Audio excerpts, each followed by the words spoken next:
दर से उसकी आया हूँ मैं, उसी के दर पर जाऊंगा। ना कुछ साथ लाया हूँ, ना कुछ लेकर जाऊंगा। धर्म अहिंसा विश्व धर्म हो, सब एक माने परमात्मा। एक ही नाम रहे प्रभु का, वो नाम तुम्हें दे जाऊंगा।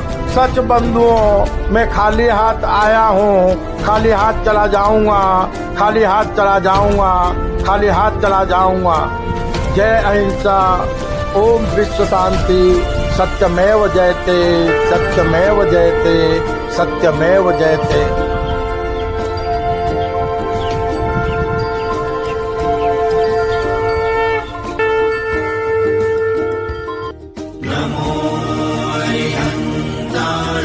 नमो सीताराम, नमो हरियाणम, नमो वज्रायाणम, नमो लोहे सर्वसाहुणम, ऐसो पंचनमुक्तारो सर्वपापपणासनो,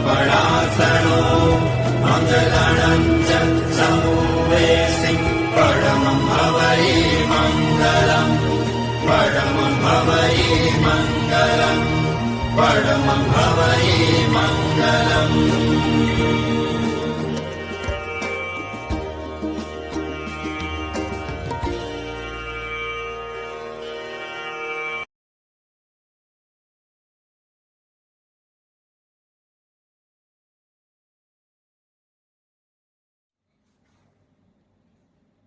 हरिओम। सादर जय जिनेन्द्र, जय पंच परमेष्ठी भगवान। बंधुओं, अपने संपूर्ण विश्व मानव परिवार को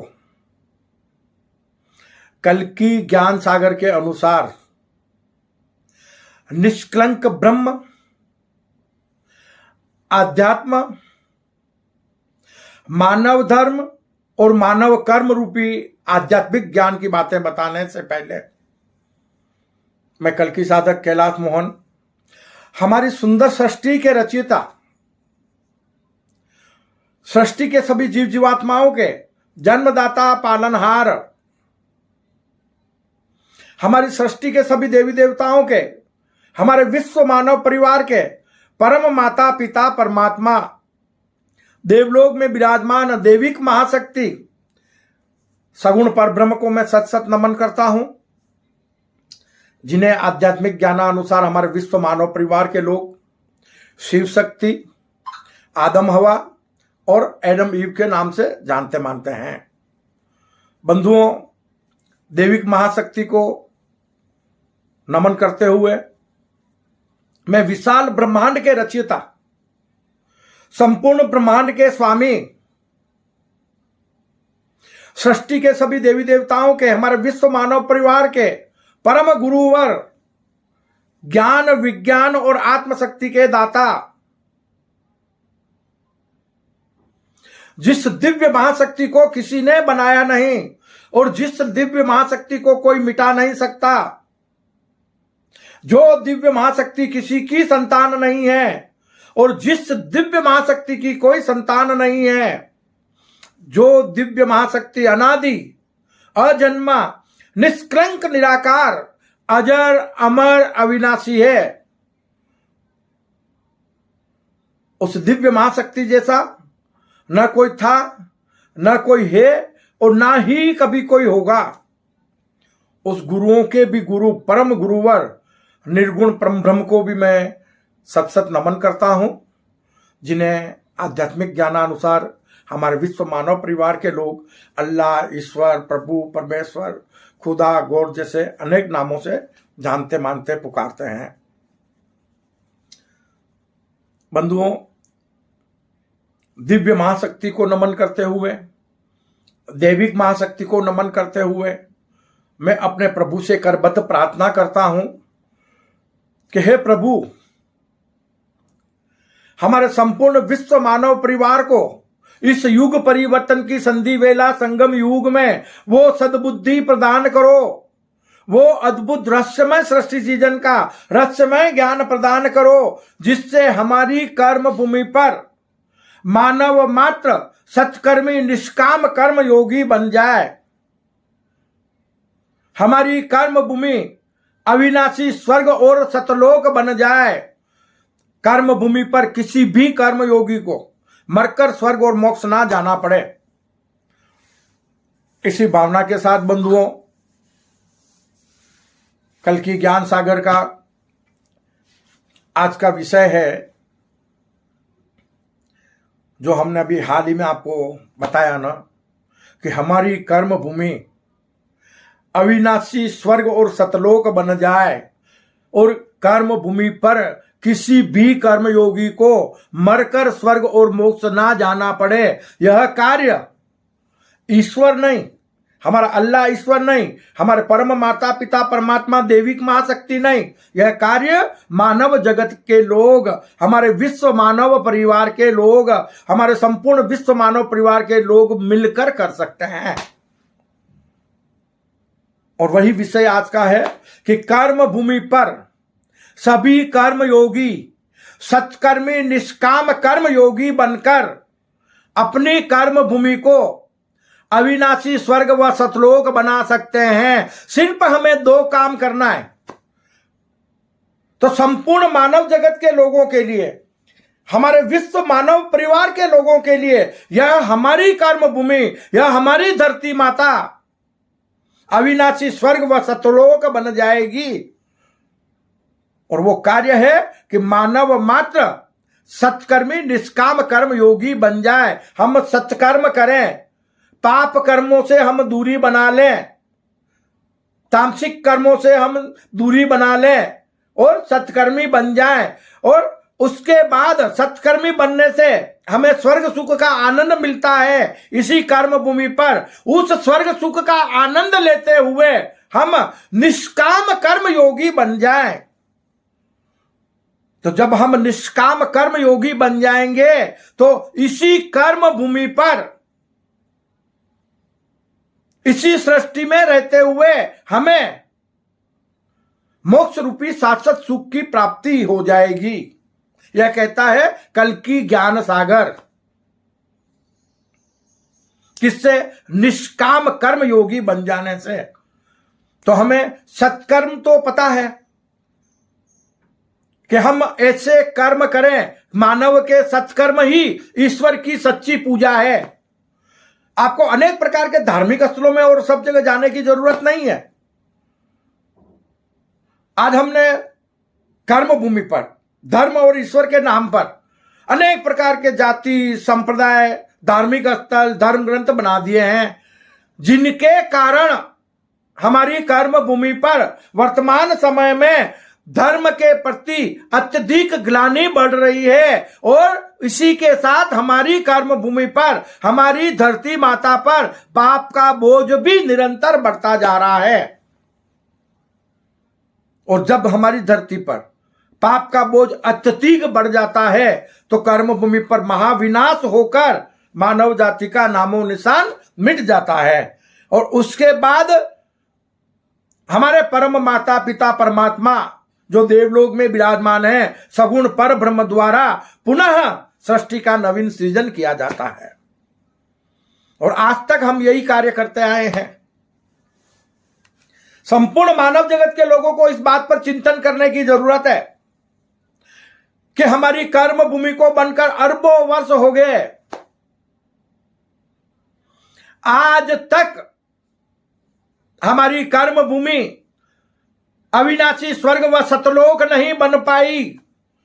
जो सपना हमारे परम माता पिता परमात्मा सगुण पर ब्रह्म ने देखा वो आज तक साकार नहीं हो पाया। किस कारण? मानव जगत के लोगों की अज्ञानतावश। आज तक मानव जगत के लोग कितने भी बड़े विद्वान हुए हों, कितने भी बड़े साधु संत बने हों, कितना भी ज्ञान ग्रंथों का उन्होंने प्राप्त किया हो, लेकिन अद्भुत रहस्यमय सृष्टि सृजन का वो रहस्यमय ज्ञान नहीं जान पाए, या फिर वो अद्भुत रहस्यमय सृष्टि सृजन का वो रहस्यमय ज्ञान अपने विश्व मानव परिवार तक नहीं पहुंचा पाए, जिससे हम अपनी कर्म भूमि को अविनाशी स्वर्ग व सतलोक बना सकते हैं। और वही ज्ञान प्रभु हमारे कल्कि ज्ञान सागर के माध्यम से संपूर्ण विश्व मानव परिवार को प्रदान कराने जा रहे हैं। हम उस ज्ञान को ग्रहण करें। हम संपूर्ण विश्व मानव परिवार के लोग, संपूर्ण मानव जगत के लोग सत्कर्मी निष्काम कर्म योगी बन जाएं, तो देखते ही देखते हमारी कर्म भूमि पर सतयुगी दुनिया का सृजन हो जाएगा। और सतयुगी दुनिया का सृजन होने के बाद मानव मात्र का अमूल्य मानव जीवन सार्थक हो जाएगा। मानव की उम्र हजारों वर्ष की हो जाएगी। मानव संपूर्ण ब्रह्मांड का स्वामी बन जाएगा। किसी को मरकर स्वर्ग और मोक्ष नहीं जाना पड़ेगा। ब्रह्मांड में अनेक नई दुनिया मानव बसा पाएगा और एक दुनिया से दूसरी दुनिया में भ्रमण करने का भरपूर आनंद मानव ले पाएगा। यह कार्य कोई ईश्वर नहीं कर सकता, ना ही कोई देवी देवता कर सकते। यह कार्य सिर्फ मानव जगत के लोगों के कर्म कर सकते हैं। कर्म योगियों के कर्मों से इस कार्य को साकार किया जा सकता है। हम इस बात पर चिंतन करें।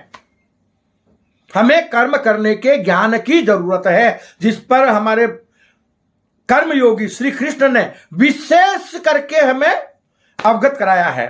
कर्म करने के ज्ञान के बारे में हम उस ज्ञान को ग्रहण करें और सत्कर्मी निष्काम कर्म योगी बनकर अपनी कर्म भूमि को अविनाशी स्वर्ग व सतलोक बना लें। उसके लिए हमें सर्वप्रथम हमारी कर्म भूमि पर हमारे विश्व मानव परिवार के बीच धार्मिक भेदभाव को जड़ से मिटाना होगा। हमें अपने आप में धार्मिक एकता कायम करनी होगी। बंधुओं, कल्कि ज्ञान सागर कहता है, राम रहीम ईसा गुरु नानक लेते हैं हम सबका नाम, हिंदू मुस्लिम सिख ईसाई जन जन को देंगे पैगाम। जाति धर्म संप्रदायवाद के नाम पर, जाति धर्म संप्रदायवाद के नाम पर हमारी कर्म भूमि और ना हो बदनाम। हम सबका स्वामी एक है, जो चाहो ले लो उसका नाम, जो चाहो ले लो उसका नाम। हमारी कर्म भूमि पर और पाप का बोझ ना बढ़े, उसके लिए हमें हमारे विश्व मानव परिवार के बीच धार्मिक भेदभाव को जड़ से मिटाने की जरूरत है। हम एक धर्म को माने, हम एक ईश्वर को माने। सत्कर्म ही हमारे ईश्वर की सच्ची पूजा है। हम सबके सब सत्कर्मी बन जाएं। कल्कि ज्ञान सागर कहता है, एक को जानो, एक को मानो और अपना अमूल्य मानव जीवन सार्थक बनाओ। आज हमारे संपूर्ण मानव जगत के लोगों को कर्म भूमि पर युगा अनुसार अपनी धार्मिक सोच को बदलना होगा। हम जो पूजा पद्धतियों में धर्म को ढूंढ रहे हैं, धार्मिक स्थलों में हम धर्म को ढूंढ रहे हैं, धार्मिक स्थलों में हम ईश्वर को ढूंढ रहे हैं, हमें इन रूढ़िवादियों का त्याग करना होगा।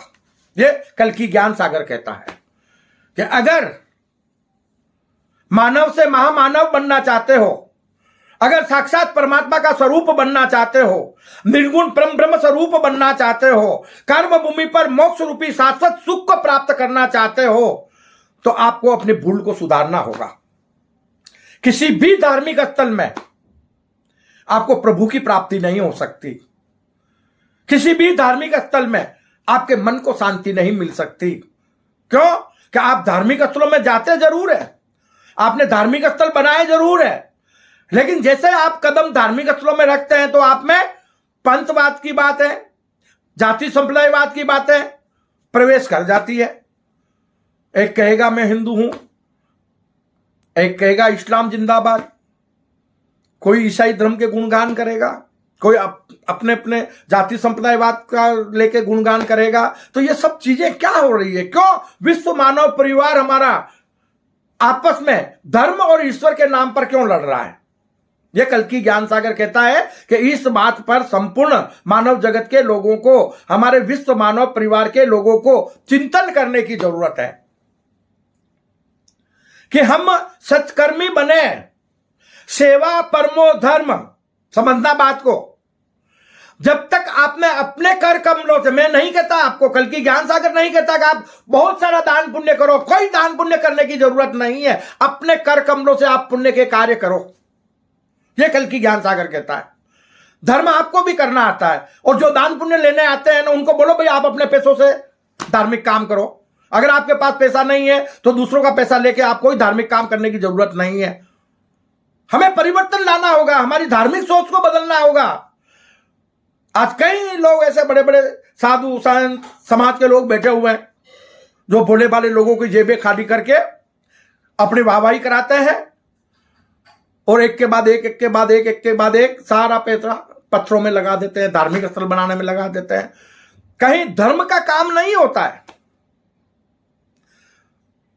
और कल्कि ज्ञान सागर कहता है कि सेवा परमो धर्म। आपने गाय को एक रोटी खिला दी, या भूखे को एक रोटी खिला दी, प्यासे को एक गिलास पानी पिला दिया, यह आपका धर्म है, यह मानव धर्म है कि हम सृष्टि में जीव मात्र पर दया करें, हम सृष्टि के जीव मात्र को जीने में सहयोग करें, यह धर्म है।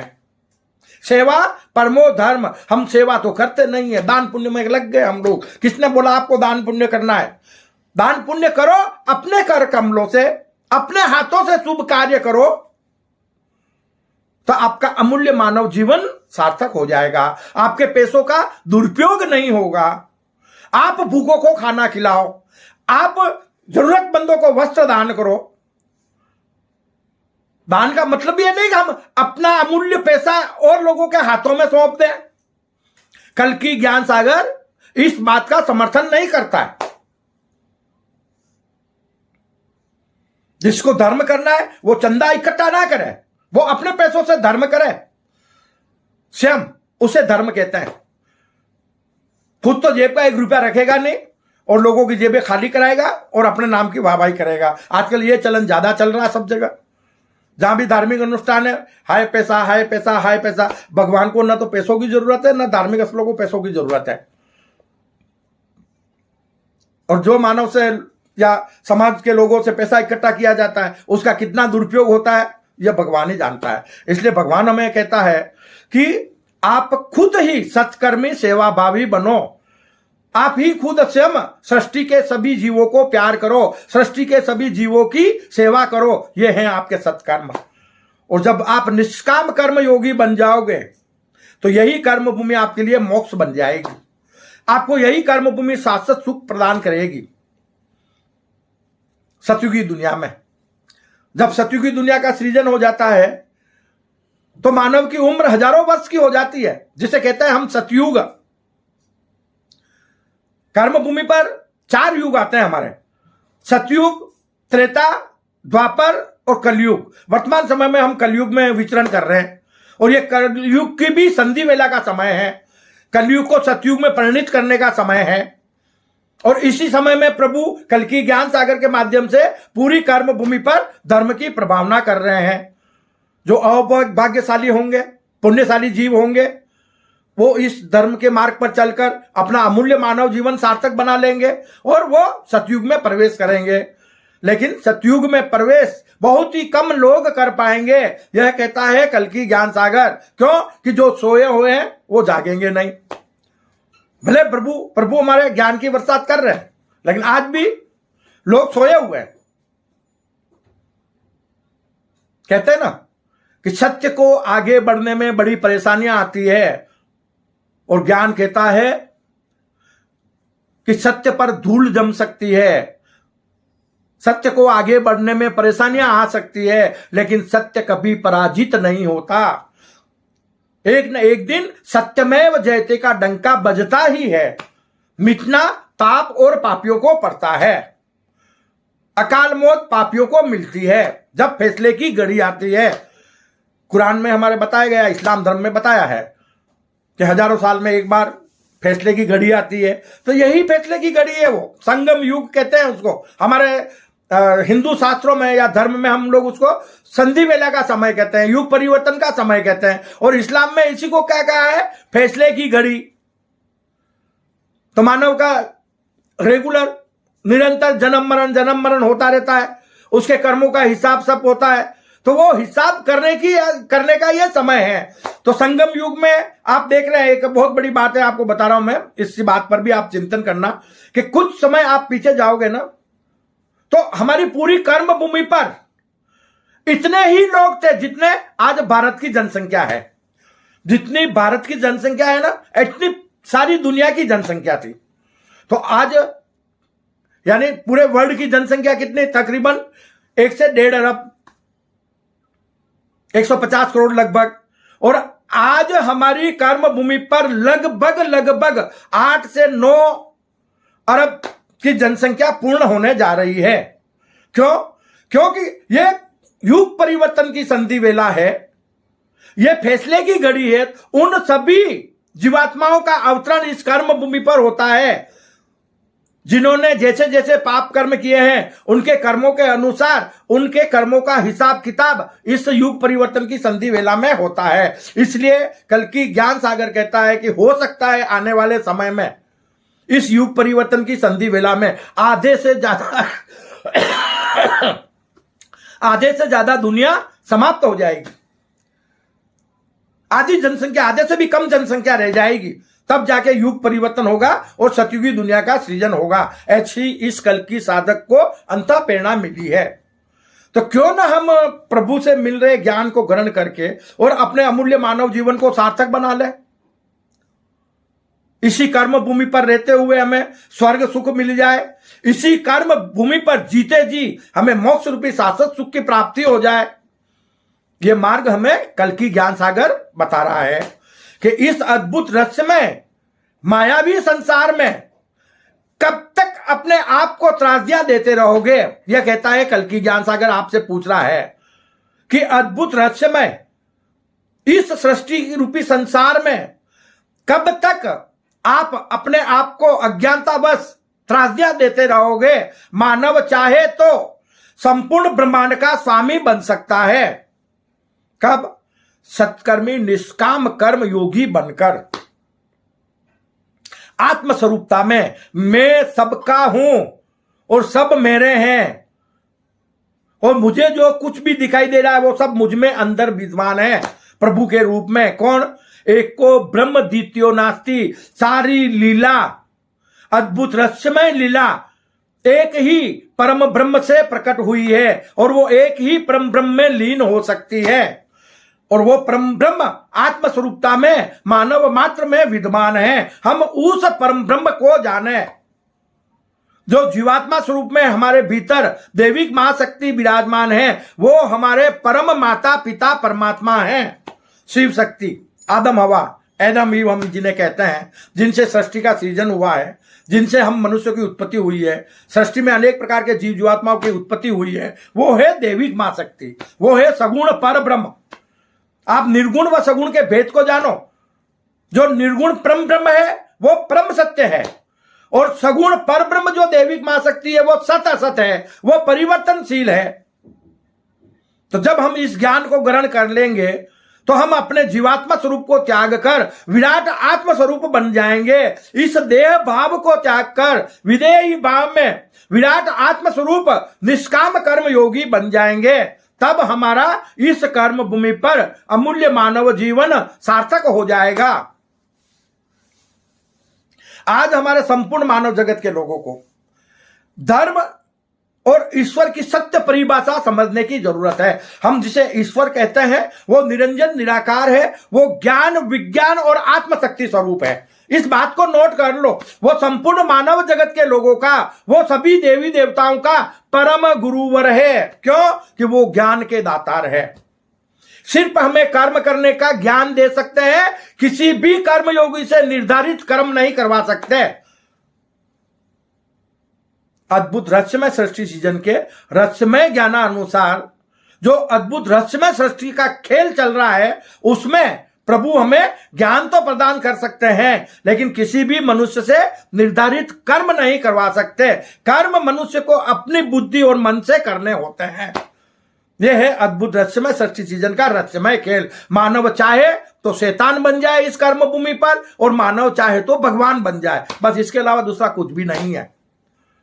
और अगर हम सब परमात्मा स्वरूप बन जाएंगे तो हमारी कर्म भूमि पर शांति स्थापित हो जाएगी, और हमें अंतरिक्ष में अनेक दुनिया बसाकर और अनेक दुनिया में भ्रमण करने का आनंद प्राप्त होगा।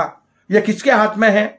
मानव जगत के लोगों के हाथों में, कि हम सत्कर्मी निष्काम कर्म योगी बन जाएं, हम ईश्वर के सत्य स्वरूप को जानें, हम धर्म की सत्य परिभाषा को जानें। ईश्वर का सत्य स्वरूप निरंजन निराकार है, देवी महाशक्ति, उसका सत्य स्वरूप भी निरंजन निराकार है। वो हमारे परम माता पिता परमात्मा हैं, क्योंकि उनके द्वारा सुंदर सृष्टि का सृजन होकर हमें कर्म भूमि पर यह मनुष्य रूपी तन की प्राप्ति हुई है।